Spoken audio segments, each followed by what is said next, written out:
Right now, there's probably salt within a few steps of you.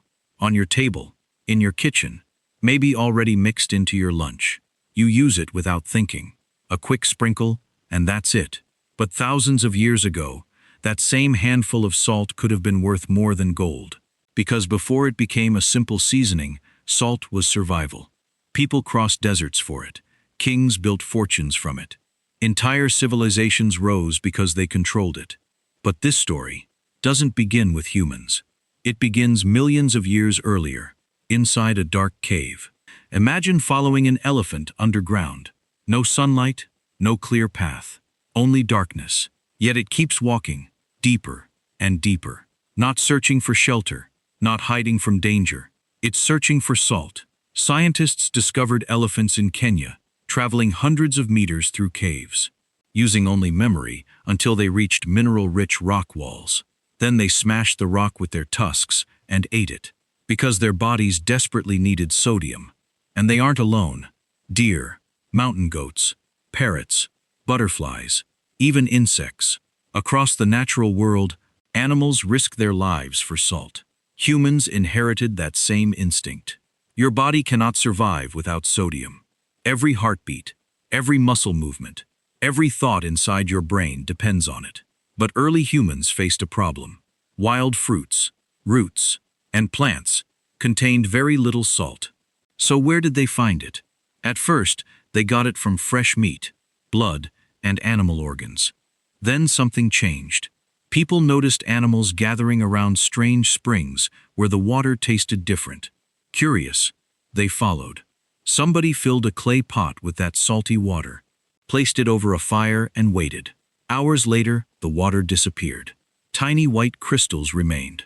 One simple discovery would quietly change human history forever. Around 8,000 years ago, people stopped searching for salt. They started making it. In what is now Romania, archaeologists discovered one of the world's oldest salt-producing settlements. Families built their homes beside a natural salt spring. Not because the land was fertile, because the water itself was valuable. Large clay pots found at the site still contained traces of salt. The process was surprisingly simple. Collect salty water, boil it over a fire, wait patiently. When the water disappeared, pure salt crystals remained. One ordinary pot had become a factory.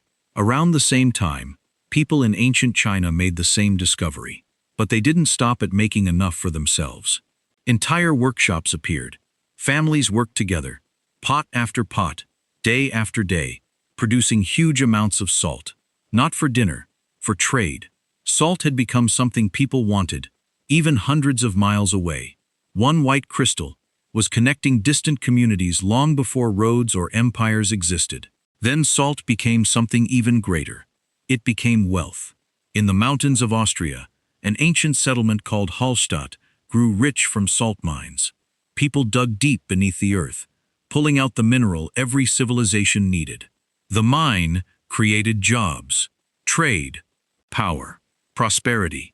An entire culture flourished because they controlled something everyone depended on. But why was salt so valuable? Not because it made food taste better, because it stopped food from rotting. Before refrigerators, fresh meat spoiled within days. Cover it with salt, and it could last for months. Suddenly, families survived winter. Merchants traveled farther. Armies marched longer. Salt didn't just preserve food.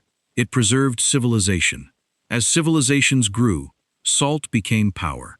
Whoever controlled salt controlled food. And whoever controlled food controlled people. The Romans understood this better than anyone.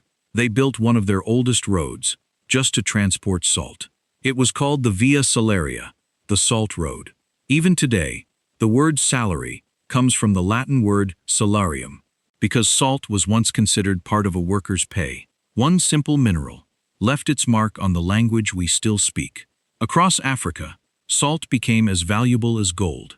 Huge caravans crossed the scorching Sahara desert, carrying giant blocks of salt on camelbacks. The journey lasted for weeks, sometimes months. When they finally reached trading cities, those blocks could be exchanged, almost weight for weight, with gold. Imagine that, a white crystal, worth the same as precious metal. Today, the story has completely changed. Salt is everywhere. Inside bread, cheese, snacks, restaurant meals. The thing our ancestors spent days, sometimes weeks, trying to find, now sits forgotten on almost every kitchen table. But one thing hasn't changed. Your body still craves salt, for exactly the same reason theirs did thousands of years ago.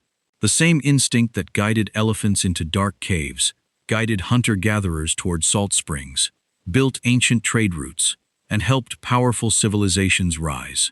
So the next time you reach for the salt shaker, remember, you're holding far more than a seasoning.